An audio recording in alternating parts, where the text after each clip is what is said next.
Kepala Badan Energi Atom Internasional pada hari Minggu menekankan bahwa serangan terhadap fasilitas nuklir tidak dapat diterima dan harus dihentikan untuk menghindari resiko nyata kecelakaan nuklir.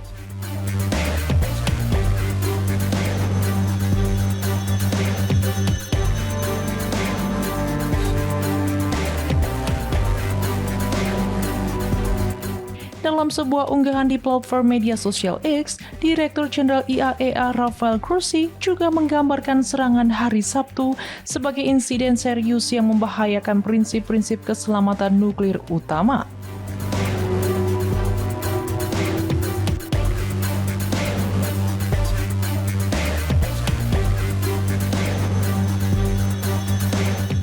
Unggahan tersebut mengatakan bahwa tim IAEA memeriksa pembangkit listrik tenaga nuklir Zaporizhzhia setelah dilaporkan dihantam oleh drone sehari sebelumnya.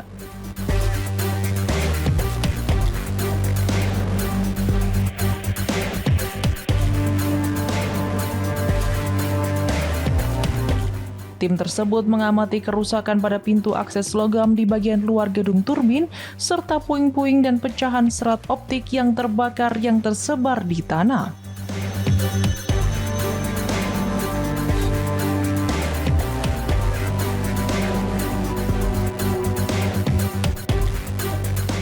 Berdasarkan pengamatannya, tim tersebut menyimpulkan bahwa kerusakan tersebut sesuai dengan dampak serangan drone.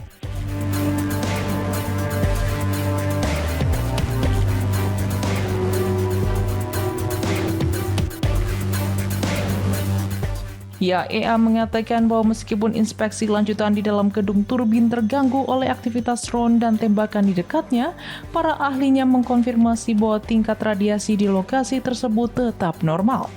Pengukuran menunjukkan tidak ada ancaman radiologis langsung.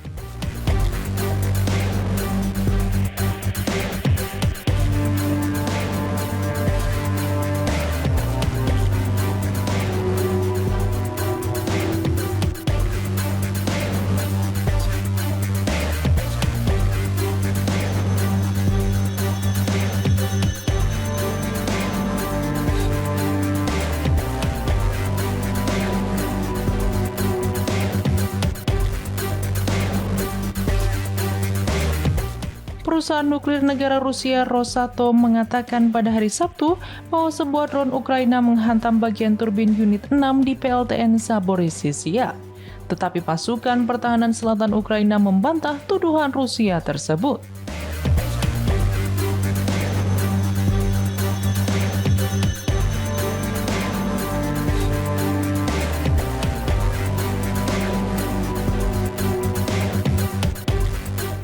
Direktur Jenderal Badan Energi Atom Internasional Rafael Grossi menyatakan keprihatinan serius atas serangan yang dilaporkan tersebut, memperingatkan bahwa serangan terhadap fasilitas nuklir sama seperti bermain api.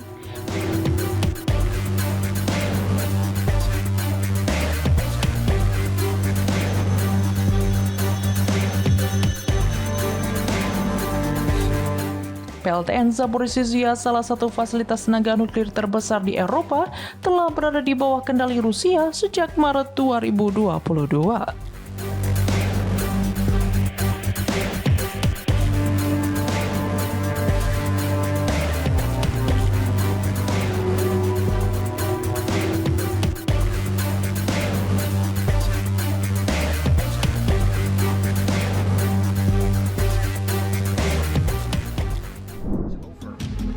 Partners, not protectorates. This region has profound implications for U.S. security and prosperity. It's the world's largest and most dynamic market area. It's why our national defense strategy directs the Department of War to set the military. Amerika Serikat memberi sinyal bahwa negara-negara sekutunya harus mulai menanggung lebih banyak beban pertahanan mereka sendiri. Pesan itu disampaikan Menteri Pertahanan Amerika Serikat Pete Hegseth saat menghadiri Forum Keamanan Shangri-La Dialog di Singapura. Menurut Hegseth, era ketika Washington menjadi penopang utama keamanan bagi negara-negara kaya telah berakhir.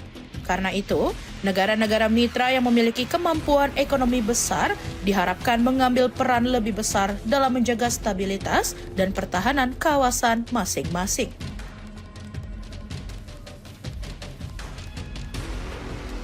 Pernyataan tersebut muncul di tengah semakin luasnya tantangan yang dihadapi Amerika Serikat di berbagai kawasan dunia.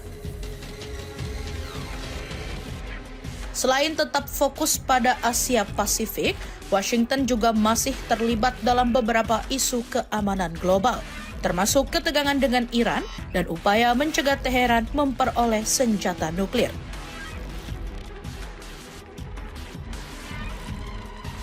Karena itu, Amerika Serikat menilai tanggung jawab menjaga keamanan tidak bisa lagi sepenuhnya dibebankan kepada Amerika. Meski meminta sekutunya lebih mandiri, Hegseth menegaskan Washington tetap berkomitmen menjaga stabilitas kawasan Indo-Pasifik dan mempertahankan kawasan yang terbuka bagi semua negara.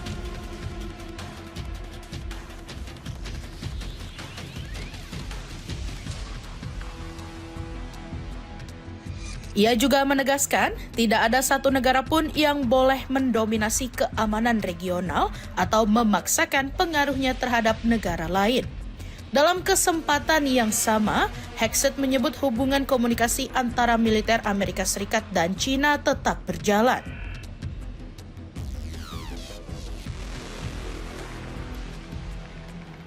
Menurutnya, jalur komunikasi yang terbuka penting untuk mengurangi risiko kesalahpahaman di tengah persaingan kedua negara.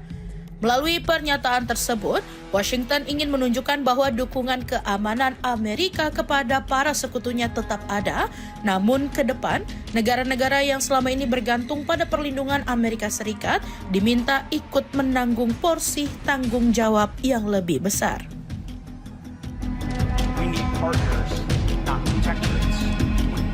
This region has profound implications for U.S. security and prosperity, the world's largest and most dynamic market area. It's why our national defense strategy directs the Department of War to set the military conditions required to ensure when other allies and partners follow that path. We have high expectations for our Japanese allies. Together we can and must each pull our weight to strengthen.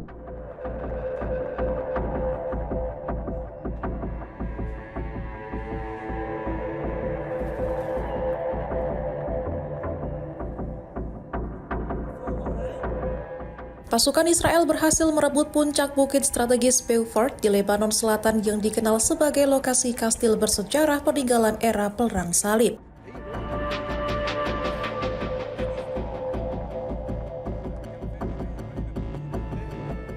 Perdana Menteri Israel Benjamin Netanyahu menyebut keberhasilan itu sebagai perubahan besar dalam strategi militer negaranya.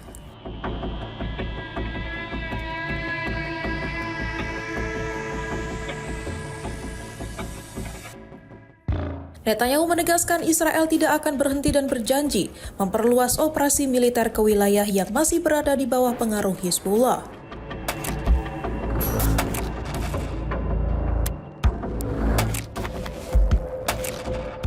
Kastil Beaufort sebelumnya pernah digunakan militer Israel sebagai pangkalan selama pendudukan di Lebanon Selatan yang berakhir pada tahun 2000.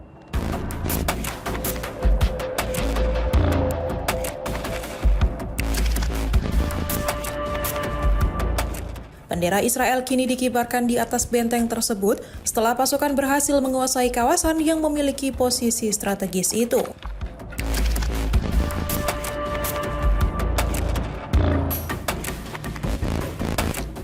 Menteri Pertahanan Israel Katz menyebut Beaufort memiliki pandangan luas yang mengawasi sebagian besar wilayah Lebanon Selatan.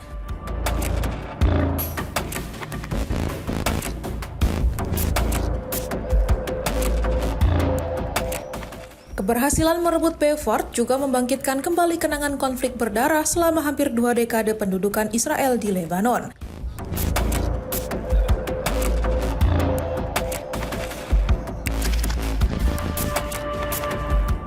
Di sisi lain, banyak warga Lebanon yang mengungsi mengaku belum berani kembali ke rumah dan lingkungan mereka mengalami kerusakan parah.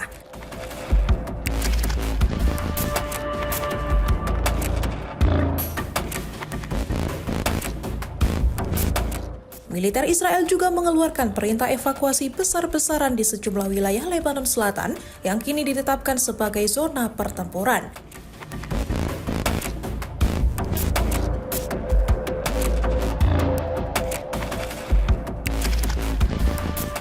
Konflik yang terus memanas telah memaksa lebih dari 1 juta warga Lebanon mengungsi, sementara banyak desa di dekat perbatasan mengalami kehancuran.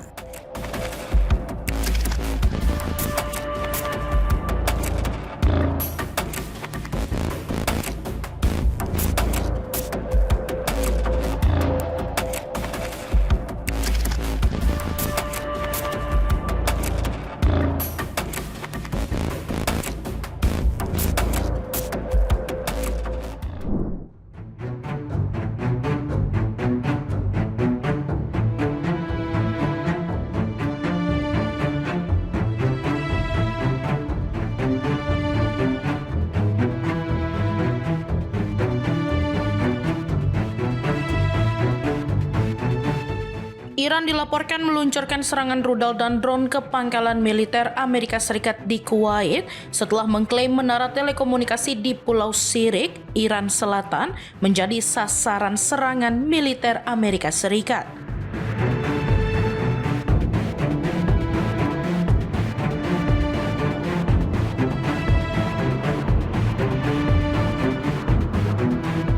Teheran menyebut serangan balasan itu dilakukan hanya beberapa jam setelah fasilitas di Pulau Sirik mengalami serangan yang menurut Iran berasal dari pasukan Amerika.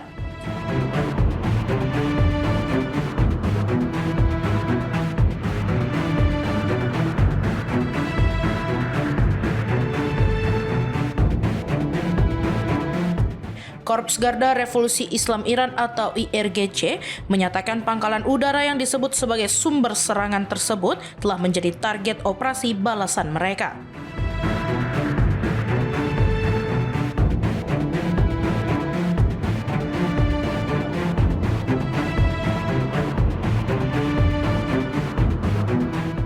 Iran mengklaim serangan rudal dan drone yang diluncurkan berhasil menghantam sasaran yang telah ditentukan.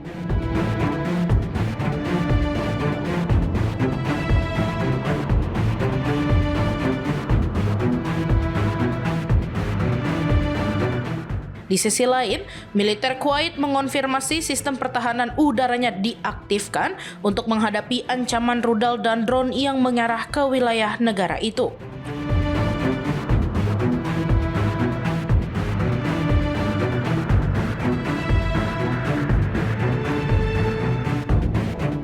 Menurut pihak berwenang Kuwait, sejumlah ledakan yang terdengar pada Senin pagi berasal dari proses pencegatan yang dilakukan sistem pertahanan udara.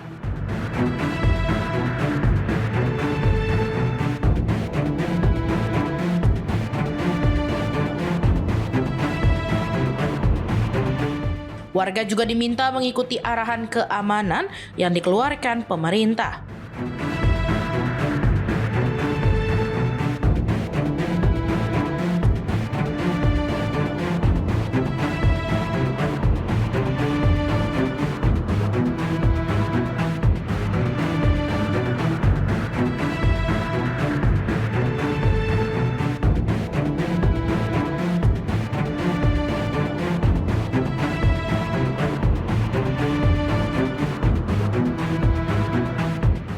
Insiden ini menjadi serangan terbaru di tengah hubungan yang masih tegang antara Washington dan Teheran.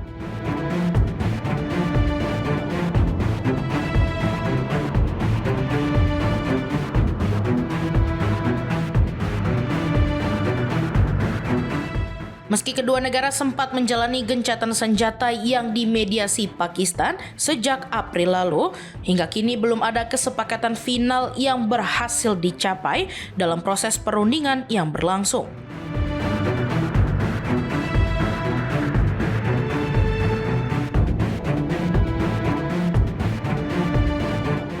Iran menegaskan tidak akan menerima perjanjian yang dianggap mengabaikan hak-haknya, sementara Amerika Serikat tetap mempertahankan tuntutannya agar Teheran tidak memiliki senjata nuklir.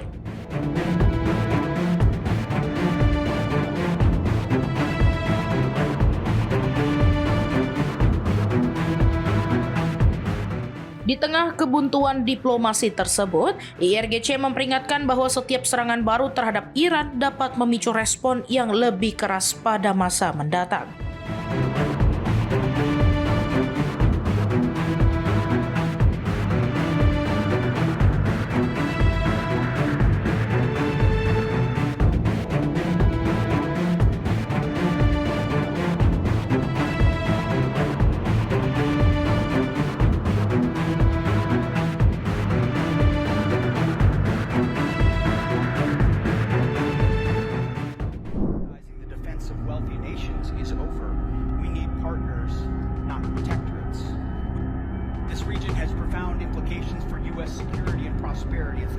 largest and most dynamic market area. It's why our national defense strategy directs the Department of War to set the military conditions required to achieve a lasting and favorable. Amerika Serikat mengajak negara-negara sekutunya di Asia untuk memperkuat pertahanan masing-masing di tengah meningkatnya kekuatan militer China.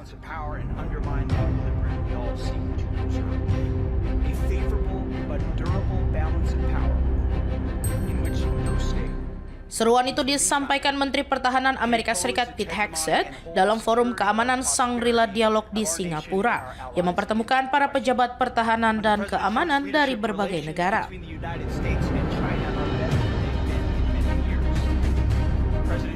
Menurut Hegseth, penguatan militer China dan perluasan aktivitasnya di kawasan menjadi perhatian serius yang tidak bisa diabaikan.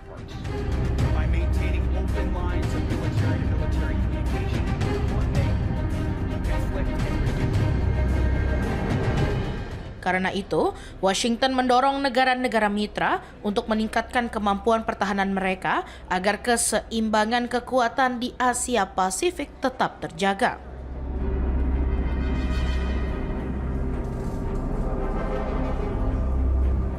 Ia menegaskan, Amerika Serikat tidak ingin ada satu negara yang mendominasi kawasan dan memengaruhi keamanan negara-negara lain.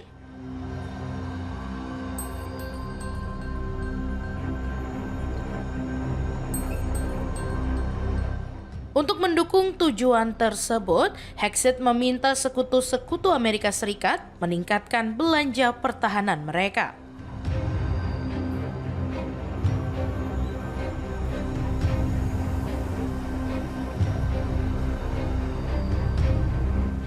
Menurutnya, keamanan kawasan tidak bisa hanya bergantung pada Washington, melainkan membutuhkan kontribusi yang lebih besar dari setiap negara mitra.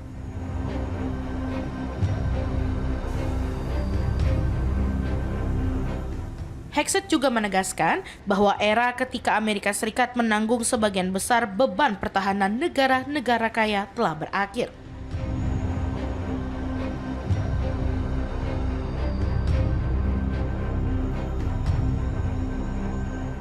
Washington, kata dia, membutuhkan mitra yang mampu berbagi tanggung jawab, bukan sekedar bergantung pada perlindungan Amerika Serikat.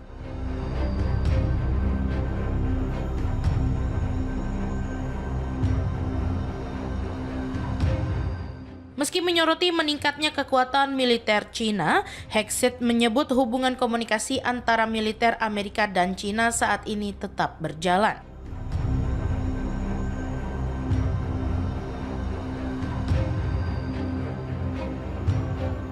Jalur komunikasi tersebut dinilai penting untuk mengurangi risiko kesalahpahaman di tengah persaingan kedua negara.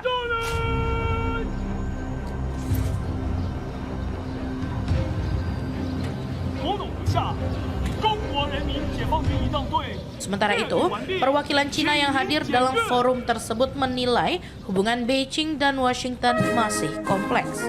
Tetapi, komunikasi yang terjalin membuat situasi tidak seburuk yang sering digambarkan.